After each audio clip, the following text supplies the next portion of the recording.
Welcome to the White House.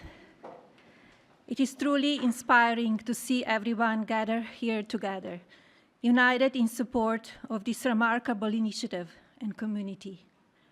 As I stand here and observe the audience, I recognize the vital importance of each one of you to this mission, to our future generations. In particular, I would like to thank the cabinet secretaries, Congress members, scholarship donors, and various organizations for their unending advocacy. A special thank you to my husband for his enduring commitment to fostering the future. The President has prioritized America's foster care children, and shortly, he will sign our Fostering the Future Executive Order. Too many people from foster care community end up homeless, in danger on America's streets. It was 2021 when I developed the idea to establish an impactful platform with an important mission to provide individuals from the foster care community the ability to secure an entry-level job position, and in turn, financial independence. Fostering the Future, a Be Best initiative, provides individuals from the foster care community with technology-based scholarships to attend colleges and universities throughout America. Fostering the Future sets these individuals on their career paths, but more significantly, it equips each scholarship recipient with a fundamental foundation of knowledge that will endure throughout their lifetimes. Permanency for those who embody the fleeting. I applaud the American universities that have joined my mission, institutions like Vanderbilt University, University of Miami, and Villanova University. Following graduation, scholarship recipients from my program are prepared to enter the workforce and ultimately become leading executives. Predictably, they will manage thousands of employees and generate significant value for American communities through job creation, access to healthcare, food security, and other societal benefits. This executive order, Fostering the Future for American Children and Families, gives me tremendous pride. It is both empathetic and strategic. It will certainly be impactful. It aims to establish a comprehensive network connecting federal departments and agencies, private sector's businesses, higher learning institutions, and charitable organizations. This will create new educational and employment opportunities countrywide. Our faith-based organizations will continue playing a vital and consequential role. My hope, of course, is that this level of coordinated collaboration will sustain. But today, I call on leadership from these various organizations, including the private sector, to join my effort, rise above the ease of inaction. I predict this small spark today will ignite a profound and lasting nationwide movement. Our united resolve will foster a thriving future filled with compassion and innovation. Together, we will illuminate the pathway for today's foster children to become tomorrow's builders. And tomorrow's builders will foster the future of America's legacy. Thank you.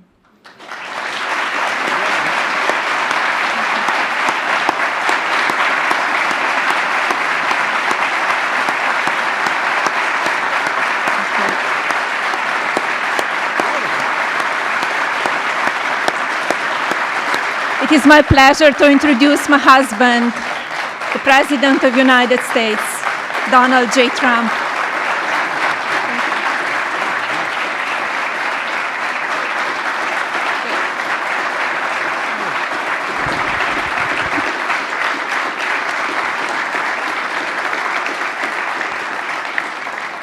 I think it's very good, especially for someone that speaks 5 languages at least. I think that's pretty amazing. I couldn't do it.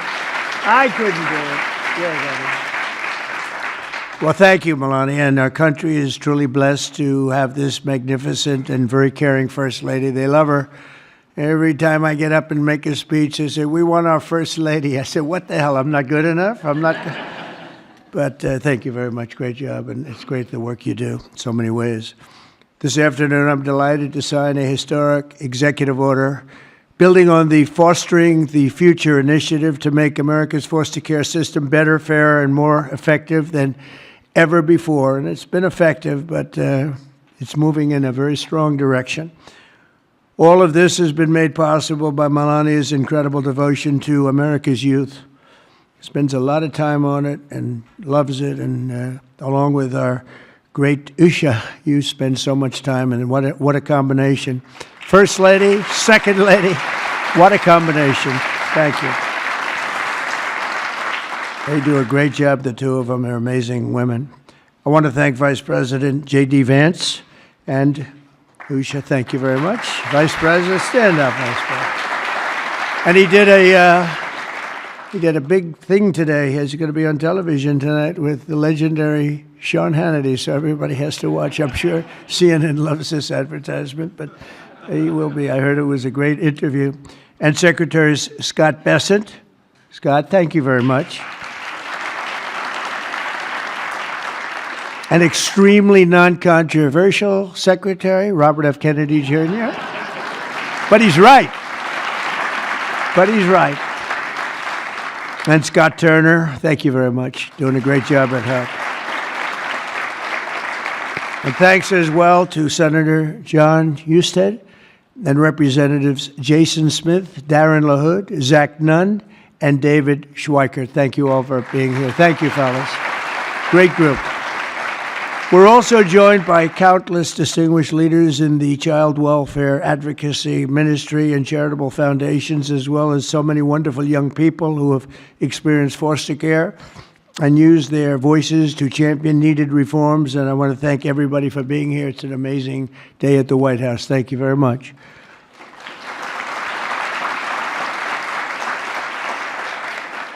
And right behind me, by the way, in about 2 years from now, we'll use a much bigger room because we had to turn away a lot of people. And it'll be right here. This will be the entrance. That's a knockout pedal. It's called a knockout. It looks pretty nice right now, but it's going to look a lot better in a little while. And we're going to go from this room into a room that seats a few more people, and it's going to be beautiful. But I just noticed I happen to be standing here, Peter, and I thought I might as well get you a shot right now, a nice, beautiful shot at the future entrance to something that's really become very popular, the ballroom. They've wanted it for 150 years, and they're getting it, and they're getting the best. It'll be the best anywhere in the world.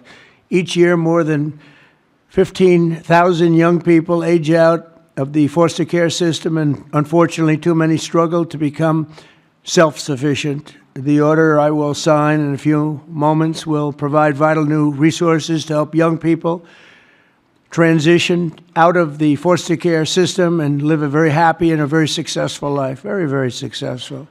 With this order, I'm directing the heads of the key federal departments and agencies to establish a Fostering the Future program in coordination with our wonderful First Lady's office. They're coordinating, and they've already been coordinating for quite some time, and I think I hear it's going really well. You're going to have some, when she gets involved in things, it works, I can tell you that. Under this major new initiative, great American companies and institutions will be signing a pledge to invest in teaching, training, and mentoring America's youth who are transitioning out of the foster care system. This will help provide jobs, education, and personal development opportunities to fantastic young people who truly need and deserve them, and they're going to get them.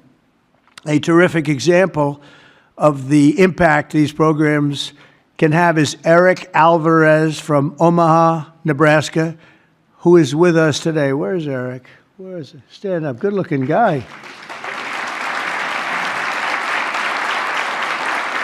Good-looking guy.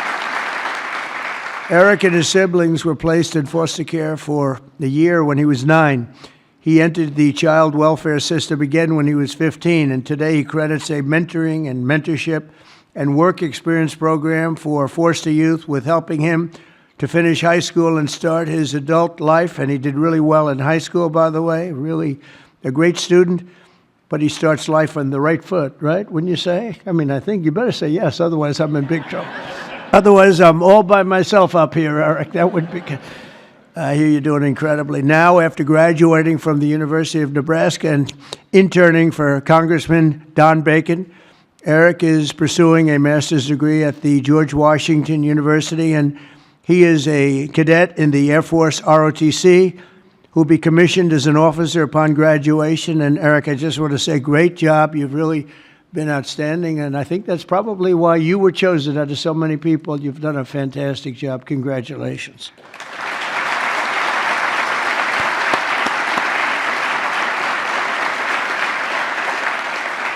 The new initiative we're establishing will also create an opportunity for foster youth to take full responsibility of the federal tax credit scholarship program established by the One Big Beautiful Bill. So many things, tax cuts and regulation cuts, so many things. The biggest ever passed in the history of our country. I call it the Great Big Beautiful Bill. I changed the name a little bit to make it even more sublime. But it is, there's so many things in there for everybody. We had a choice. We could have done it in 9 different bills or try for the one, and everybody said, no, let's do it in 9. It'll be easier. Actually, it wouldn't have gotten done. And JD and I and Scott and all of us got together, and we said, let's give it a shot, and we got it passed. And it was an amazing thing, but it's going to help a lot of people. There's never been anything like it. As in one bill, there's never been anything close. And when you see what's going on with the Democrats, we're lucky we got it passed because we don't have to do anything. All we have to do is implement it now, and we'll be implementing it all over the place. If you think about it, no tax on tips, right?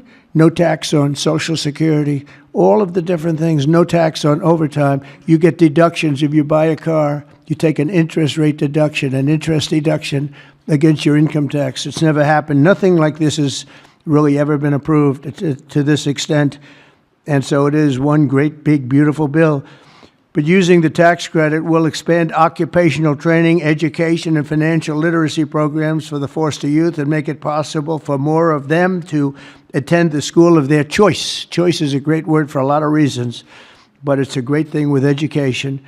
And we'll also create the new Fostering the Future online platform to help young people find the access and really get great housing, very, very important and beautiful housing, health care, and other resources available to foster youth and those transitioning out of foster care. And we think that's going to happen with many, many people, many more than you have right now. Under the Trump administration, we believe that every American child deserves a safe and loving home, and we're determined to support the amazing families who help make that happen. And we have some of those families in the room today, and I just want to thank you all for being in the White House. There is no place like this, and we want to thank you very much for being here.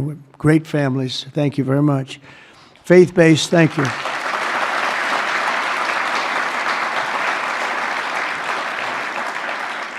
Faith-based nonprofits are the nation's most trusted institutions, interacting with the foster care system and practicing Christians and more. Think of this, more than twice as likely foster care. They'll adopt the general population. They adopt to it so easily. When they get out, they adopt to it just like becomes second nature. It's amazing.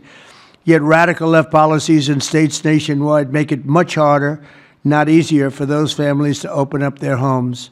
But we're working on that. We're dealing with the radical left. It's not easy, but we're winning, and we're winning big. That's why with the order that we're doing today, we're taking the ridiculous woke policies that discriminate against Christians and families of faith.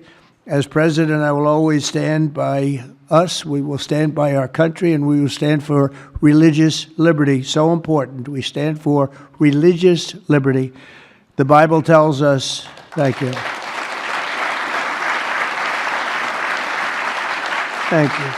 The Bible tells us that one of the measures of any society is how it cares for vulnerable children and orphans. So important, and it's so big in the Bible. So as we make America great again, we are going to protect American children in foster care and we're going to ensure that they will never, ever be forgotten. These children will never be forgotten, and they're going to grow up to be unbelievable, strong, smart, wealthy, productive citizens. So once more, I want to thank Melania for the great job she does, not here only just as First Lady. She's a great First Lady. And I want to thank you very much, honey, and the Foster families and leaders here today. You're very special people, and we're going to work together, and we're going to have some absolutely incredible results. Thank you all for being here. Thank you very much. Thank you.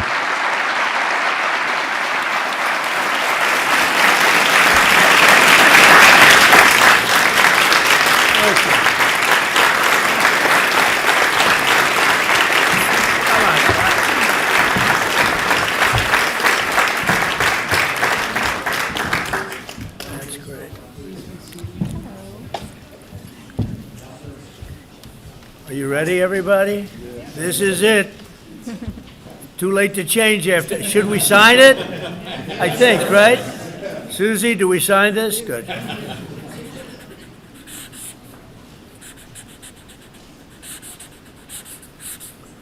I'm going to ask the First Lady to sign it also. Bonnie, sign it right there. Sure. Okay? Yes, of course.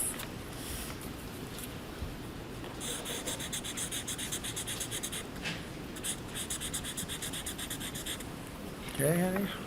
Very nice.